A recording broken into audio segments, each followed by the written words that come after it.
اور آج کے دور کا مناظر عیسائیوں کے خلاف وہ شیخ احمد دیدات ہے، انہیں کوئی شکست نہیں دے سکا۔ جمی سواگرٹ جو بہت بڑا امریکہ کا بہت بڑا سمجھا جاتا تھا کہ یہ بہت بڑا پادری ہے، اس کے ساتھ ان کا مناظرہ ہوا اور اس نے شکست دی ہے۔ اور اب ایک اور شخص جو ہے ہمارے خاص طور پر سب کانٹیننٹ کے ہورائزن پر نمودار ہوا ہے، ڈاکٹر ذاکر نائک۔ جو لوگ ٹیلی ویژن دیکھنے والے ہیں وہ ان سے واقف ہیں۔ اصل میں یہ صاحب جو ہے ڈاکٹر ذاکر نائک، یہ دو شخصیتوں سے کچھ متاثر ہوئے۔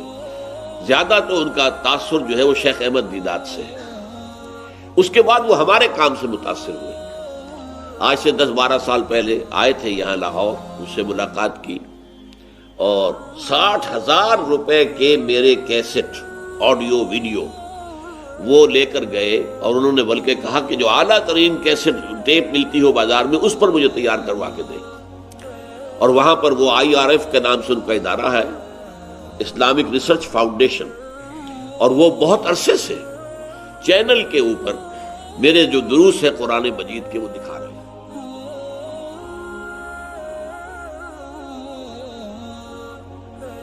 ہمارے ہاں ایک لفظ ہے مناظرہ۔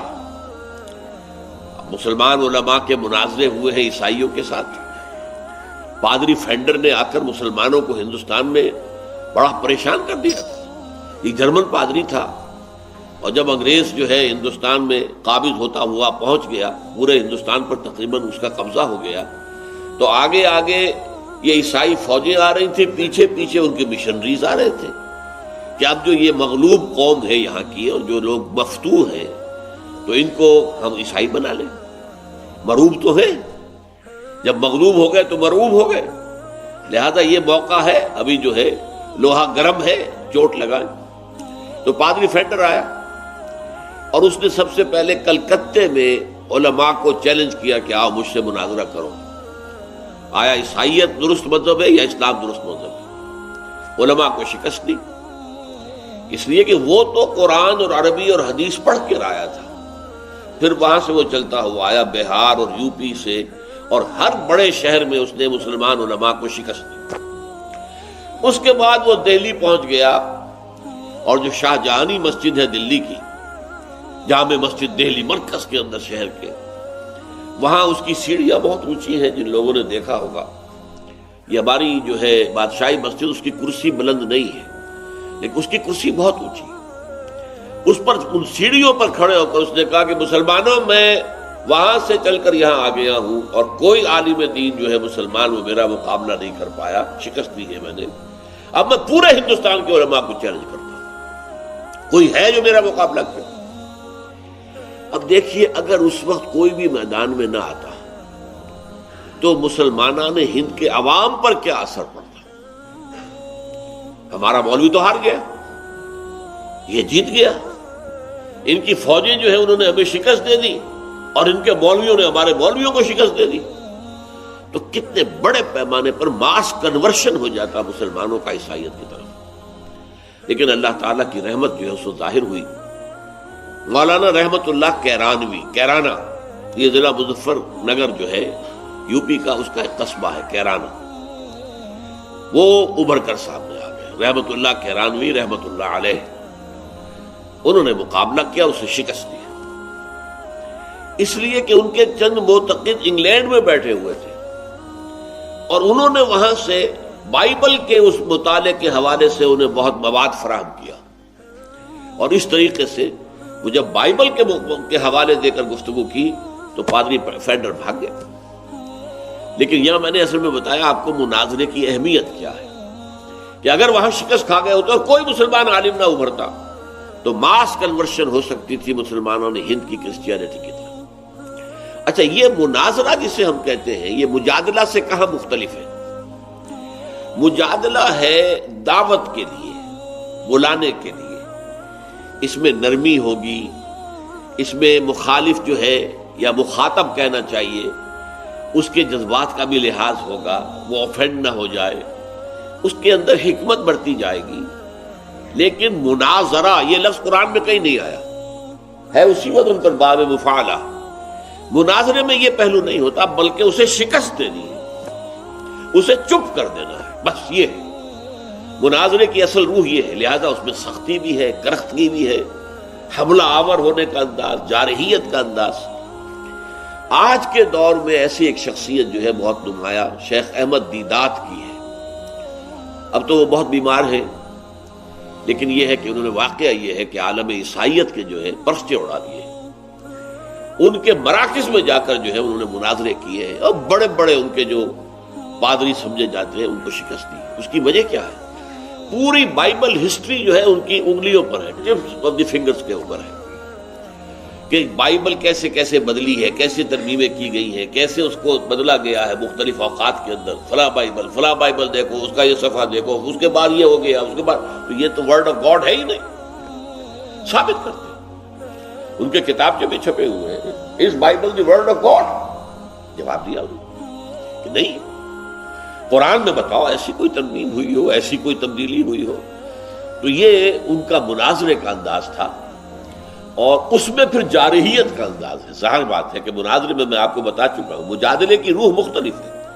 مجادلے میں آپ اپنے مخالف کو یا مخاطب کو اپنی طرف مائل کرنا چاہتے ہیں، لانا چاہتے ہیں، اس کی کچھ دلجوئی بھی کریں گے، اس کو آگے بڑھائیں گے تو نرمی بھی کریں گے، آپ اس کے اوپر یہ بھی ظاہر کریں گے کہ تمہاری باتیں مجھے تسلیم ہے، میں مانتا ہوں، یہ شے تو میرے اور تمہارے درمیان مشترک ہے، لیٹ اس گو اہیڈ۔ یہ ہے مجادلے کا انداز۔ اور مناظرے کا انداز میں نے آپ کو بتا دیا کہ انگریزوں کی ہندوستان میں آمد کے بعد سب سے بڑے مناظر جو تھے مولانا رحمت اللہ کیرانوی، یہ مکے میں مدفون ہیں، اس لیے کہ یہاں سے جب پادری فینڈر بھاگ گیا تھا تو پھر اس نے جا کر ترکی میں اڈا جمایا، وہاں بھی علماء کو شکست دی۔ تو مولانا رحمت اللہ کیرانوی گئے ہوئے تھے حج کے لیے، وہاں اس وقت تک خلافت کا نظام قائم تھا، وہ دارالخلافہ تھا ترکی، استنبول۔ تو وہاں کے معلوم ہوا خلیفہ کو یہ پادری جس نے ہمارا ناک میں دم کر دیا ہے، اس کو ہندوستان کے ایک مولوی نے شکست دی تھی، اور وہ مولوی حج کے لیے آیا ہوا ہے، لہذا پیغام ملا انہیں کہ آپ آئیے یہاں اور خدا کے لیے ہماری جان چھڑائیے اس پادری سے۔ چنانچہ جب وہ روانہ ہوئے ہیں اور اسے اطلاع ہو گئی کہ مولوی رحمت اللہ آ رہا، وہاں سے بھی بھاگ گیا، پھر انہوں نے حج کے بعد جو ہے وہی مکے میں سکونت اختیار کر لی۔ خلافت ترکی کا زمانہ تھا، ظاہر بات ہے جب ترکی اتنا دارالخلافہ جو ہے وہ اتنا ان کا ممنون ہوا تو انہیں کون سی چیز روک سکتی تھی؟ ان کے لیے تو حکومت کی بھی پھر سرپرستی تھی۔ مدرسہ سولتیہ جو مشہور ہے مکے کا، وہ انہی کا قائم کرتا ہے۔ ویسے اس کے لیے پیسے فراہم کیے تھے ایک متمول خاتون تھی بنگال کی، سولت بیگم، سولت آرا بیگم، یہ کچھ ایسا نام ان کا تھا۔ تو نام تو رکھا گیا اس کا مدرسہ سولتیہ، جس نے پیسے کنٹریبیوٹ کیے تھے، لیکن اصل میں اس کی سنگ بنیاد رکھنے والے اور وہاں پر ایک تعلیم کا نظام قائم کرنے والے مولوی رحمت اللہ کیرانوی تھے، اور وہ دفن بھی ہے، جنت البقیع میں نہیں دفن ہے، بلکہ مدرسہ سولتیہ ہی کے ایک حجرے کے اندر ان کی قبر ہے۔ میں گیا ہوں، میں نے زیارت بھی کی ہے۔ بہرحال یہ اصل میں موضوع ہو گیا تھا کس بات کا کہ مجادلہ اور مناظرہ میں فرق کیا ہے، اور آج کے دور کا مناظر عیسائیوں کے خلاف وہ شیخ احمد دیدات ہیں، انہیں کوئی شکست نہیں دے سکا۔ جمی سواگرٹ جو بہت بڑا امریکہ کا بہت بڑا سمجھا جاتا تھا کہ یہ بہت بڑا پادری ہے، اس کے ساتھ ان کا مناظرہ ہوا اور اسے شکست دی، اور اسے بالآخر یہ گالی دینی پڑی کہ مولوی رحمت اللہ تو کی مثال تو وہ ہے جو قرآن مجید میں ہے کہ ایک گدھے کے اوپر کتابیں لدی ہوئی، اس کے اوپر تو پوری بائبلیں لدی ہوئی ہے، ساری کی ساری بائبلیں جو ہے وہ اسے یاد ہے۔ اب میں کیسے اس سے جھگڑوں؟ تاریخی حقائق ہے، فلاں بائبل نکالو، فلاں بائبل میں تو یہ لفظ یوں تھا، یہاں یہ کر دیا گیا، تبدیلی ہو گئی۔ اب اس وقت جو بائبل دنیا میں ہے وہ کنگ جیمز ورشن ہے، جیمز کے زمانے میں اس کا جو ایک آفیشل ورشن بنایا گیا تبدیلیوں کے بعد، اور اب پھر تبدیلی ہو رہی ہے، اس لیے کہ اللہ کے لیے چونکہ لفظ ہی آتا ہے، اور آج دنیا میں فیمنزم کی تحریک جو ہے اسے گوارا کرنے کو تیار نہیں ہے۔ کیا خدا میل ہے؟ اگر خدا میل ہے تو ہم فیمیل تو بڑے گھٹیا ہو گئے، لہذا پوری بائبل میں سے اب ہی کا لفظ نکال کر پرسن، دی پرسن سیڈ، ہی نہیں بلکہ وہ شی بھی ہو سکتا، یہ تو ہی اور شی کے چکر میں اب نئی بائبل تیار ہو رہی۔ تو بائبل میں تو نہ معلوم کتنی تبدیلیاں ہوئی ہیں اور کتنی اس کے اندر تحریفیں ہوئی ہیں، اس حوالے سے انہوں نے شکستیں دی۔ اور اب ایک اور شخص جو ہے ہمارے خاص طور پر سب کانٹیننٹ کے ہورائزن پر نمودار ہوا ہے، ڈاکٹر ذاکر نائک۔ جو لوگ ٹیلی ویژن دیکھنے والے ہیں وہ ان سے واقف ہیں۔ اصل میں یہ صاحب جو ہے ڈاکٹر ذاکر نائک، یہ دو شخصیتوں سے کچھ متاثر ہوئے۔ زیادہ تو ان کا تاثر جو ہے وہ شیخ احمد دیدات سے ہے، اس کے بعد وہ ہمارے کام سے متاثر ہوئے۔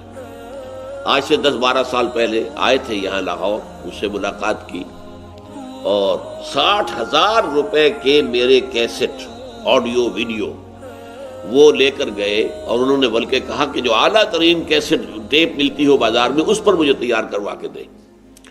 اور وہاں پر وہ IRF کے نام سے ان کا ادارہ ہے، اسلامک ریسرچ فاؤنڈیشن، اور وہ بہت عرصے سے چینل کے اوپر میرے جو دروس ہے قرآن مجید کے وہ دکھا رہے ہیں۔ 8,000 فیملیز، کئی سال پہلے مجھے بتایا گیا تھا کہ 8,000 فیملیز ہفتے میں 2 دفعہ آپ کا درس جو ہے وہ دیکھتے ہیں ویڈیو اس کے اوپر، ٹیلی ویژن کے اوپر۔ تو وہ ان کا انداز جو ہے وہ مجادلے کا ہے، مناظرے کا نہیں ہے۔ اس میں وہ ایگریسو نہیں ہوتے، جارحیت کا انداز نہیں ہوتا، بلکہ بات معقول انداز کے اندر جواب دینا، معقول انداز میں وضاحت کرنا، سوالات کو ڈیل کرنا، یہ ان کا انداز ہے۔ فرمایا وَلَا تُجَادِلُوا أَهْلَ الْكِتَابِ إِلَّا بِالَّتِي هِيَ أَحْسَنُ إِلَّا الَّذِينَ ظَلَمُوا مِنْهُمْ۔ جو میں نے عرض کیا تھا کہ کوئی قدر مشترک نکالی جائے، جو دعوتی گفتگو ہے اس میں اگر آپ جو سیکنڈری ٹرشری کوسچنز ہیں، ثانوی ہیں، ان سے گفتگو شروع کریں گے تو کبھی نتیجہ خیز نہیں ہوگا۔ نیچے سے چلیے، جیسے زپ ہوتی ہے، یا آپ اوپر سے جوڑنا چاہیں گے تو کبھی نہیں جڑے گی، نیچے سے اس کو کھینچیے، وہ جڑتی چلی آئے گی اوپر تک۔ بالکل یہی معاملہ ہے کہ آپ جس سے گفتگو کر رہے ہیں اس کے اور اپنے مابین کوئی قدر مشترک، کامن فیکٹر پہلے تلاش کیجیے تاکہ اس پر بلڈ کیا جا سکے گفتگو کو۔ یہ مجادلے کا لازمی عنصر ہے۔ اب اسی آیت میں دیکھیے وہ کامن جو ہے فیکٹر اس کو نمایاں کیا گیا، وَقُولُوا، اور کہو، آمنا بالذی انزل الینا وانزل الیکم، دیکھو اہل کتاب ہے، نصارہ ہے، یہودیوں، ہم تو ایمان رکھتے ہیں اس بات پر بھی کہ جو ہم پر نازل کی گئی اور اس پر بھی جو تم پر نازل کی گئی، یہ ہمارے اور تمہارے درمیان مشترک ہے۔ اور اس سے آگے بڑھو، وَإِلَٰهُنَا وَإِلَٰهُكُمْ وَاحِدٌ، اور ہمارا الہ، معبود اور تمہارا الہ ایک ہی تو ہے نا۔ اس مشترک اساس پر ہمیں بات کرنی چاہیے۔ وَنَحْنُ لَهُ مُسْلِمُونَ، بس ہمارا یہی معاملہ ہے کہ ہم نے اپنے آپ کو اپنے اس خدا کے حوالے کر دیا ہے، ہم نے سرنڈر کیا ہے، ہم نے سر تسلیم خم کر دیا ہے، جو اس کا حکم ہے اسے ہم مانتے ہیں۔ یہ انداز جو ہے یہ ہے در حقیقت مجادلے کے لیے سٹارٹنگ پوائنٹ یہ ہے۔ چنانچہ اسی کو پھر ہم دیکھتے ہیں مدنی دور میں آ کر، جبکہ یہودیوں کے ساتھ جو ہے کشاکش شروع ہوئی ہے، تو جہاں یہودیوں کے ساتھ مناظرہ بھی ہوا، قرآن میں لفظ مناظرہ کہیں نہیں آیا، لیکن تفصیلی چارج شیٹ جو ہے ان کے اوپر لگائی گئی ہے، تم نے یہ کیا، تم نے یہ کیا، تم نے یہ کیا، تم نے یہ کیا، تم نے اللہ کے ساتھ فلاں عہد توڑا، فلاں عہد توڑا، فلاں عہد توڑا، وغیرہ وغیرہ۔ 6 رکوع سے لے کر اور 14ویں رکوع کے آخر تک 9 رکوع جو ہے وہ ایک مفصل فرد جرم ہے جو عائد کی گئی، لیکن دعوتی انداز بھی ہے۔ قُلْ تَعَالَوْا إِلَىٰ كَلِمَةٍ سَوَاءٍ بَيْنَنَا وَبَيْنَكُمْ، اے نبی ان سے کہیے آ جاؤ ہم جمع ہو جائیں اس بات پر کہ جو ہمارے اور تمہارے درمیان مشترک ہے، برابر ہے۔ اللہ نعبد الا اللہ، پہلی بات یہ ہم اللہ کے سوا کسی کی بندگی نہ کریں۔ یہ بات بڑی پختہ ہے یہودیوں کے اور مسلمانوں کے مابین، بہت پختہ ہے، بہت پختہ ہے۔ یہودی جو ہے وہ بھی ہر طرح کی بت پرستی اور ہر طرح کے شرک کے شدید مخالف، اس میں کوئی شک نہیں۔ چنانچہ عیسائیت کو وہ کہتے ہیں آئیڈولیٹری، یہ تو بت پرست ہیں۔ حضرت عیسیٰ کی تصویریں، حضرت مریم کے جو ہیں وہ مجسمے انہوں نے لگائے ہوئے، تو یہ کہاں وہ موحد ہے؟ لیکن کلیم جو ہے وہ عیسائی بھی کرتے ہیں کہ ہم موحد ہیں، ہم ایک خدا کو مانتے ہیں۔ یہ تو اس خدا کے 3 جہتیں ہیں، 3 ایسپیکٹس ہیں، وہ ہے ایک، 3 میں ایک، ایک میں 3۔ یہ ان کا جو ہے گورکھ دھندا ہے عقائد کا۔ لیکن قرآن جو ہے اس وقت چونکہ بحث اور مناظرہ نہیں کر رہا، لہذا ان کی اس بات کو نظر انداز کر کے کہہ رہا ہے، قُلْ يَا أَهْلَ الْكِتَابِ، اے کتاب والو، تَعَالَوْا إِلَىٰ كَلِمَةٍ سَوَاءٍ بَيْنَنَا وَبَيْنَكُمْ أَلَّا نَعْبُدَ إِلَّا اللَّهَ، ولا نشرک بہ شیئا، وہ باتیں مشترک کیا ہیں؟ ہم اللہ کے سوا کسی کی بندگی نہ کریں، پرستش نہ کریں، اور اس کے ساتھ کسی کو شریک نہ ٹھہرائیں۔ ولا يتخذ بعضنا بعضا اربابا من دون اللہ، اور ہم میں سے کوئی ایک دوسرے کو اللہ کے ساتھ جو ہے رب نہ بنا دے۔ یہ رب بنا لینا در حقیقت کس معنی میں تھا؟ جو عیسائیوں کا معاملہ تھا کہ شریعت موسوی کو جب انہوں نے ساقط کر دیا تو جو خلا پیدا ہوا وہ خلا پر کیا پوپ نے۔ پوپ جو ہے آرڈیننس نافذ کرے گا، بتائے گا یہ شے حلال ہے، یہ حرام ہے۔ حالانکہ تحلیل و تحریم، کسی شے کو حلال قرار دینا اور کسی شے کو حرام قرار دینا، یہ خالص پریروگیٹو ہے اللہ کا، یہ اختیار خصوصی اللہ کا۔ یا اللہ کا رسول پھر بتائے گا، کوئی اضافہ کر سکتا ہے؟ اللہ نے جو لسٹ دی ہو حرام چیزوں کی، ان میں رسول جو ہے بعض اضافے کر سکتے ہیں، جیسے کہ جو محرمات ہیں وہ رشتے کے جن میں کسی صورت بھی دو نکاح نہیں ہو سکتا، وہ محرم کہلاتے ہیں، اور جو جن عورتوں سے کسی صورت میں شادی نہیں ہو سکتی وہ محرمات کہلاتی ہیں۔ تو اس میں آیا ہے کہ ایک وقت میں دو بہنوں کو ایک نکاح میں نہیں رکھ سکتے۔ حضور نے اس میں اضافہ کر دیا کہ یہی معاملہ ہوگا خالہ اور بھانجی کا بھی، ایک نکاح میں بیک وقت کسی ایک شخص کے نکاح میں خالہ اور بھانجی دونوں نہیں ہو سکتے، اور یہی معاملہ ہوگا پھوپھی اور بھتیجی کا۔ تو یہ ایک اضافہ ہے جو حضور نے کیا ہے، اور حضور چونکہ اللہ کے نمائندے انہیں حق حاصل ہو۔ لیکن یہ کہ پوپ کو یہ اختیار دے دینا، گویا کہ اسے رب مان لیا گیا، اسے خدائی میں شریک کر دیا گیا۔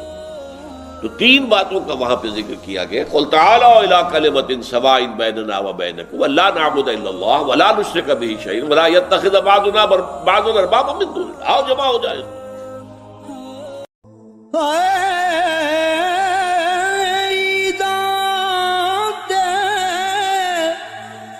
شب رات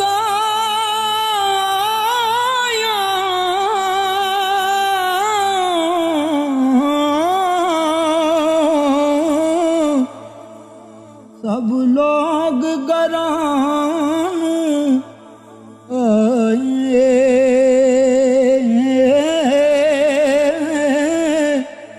او نہیں آئے او پرت محمد جو آپ ہتھیں دفنا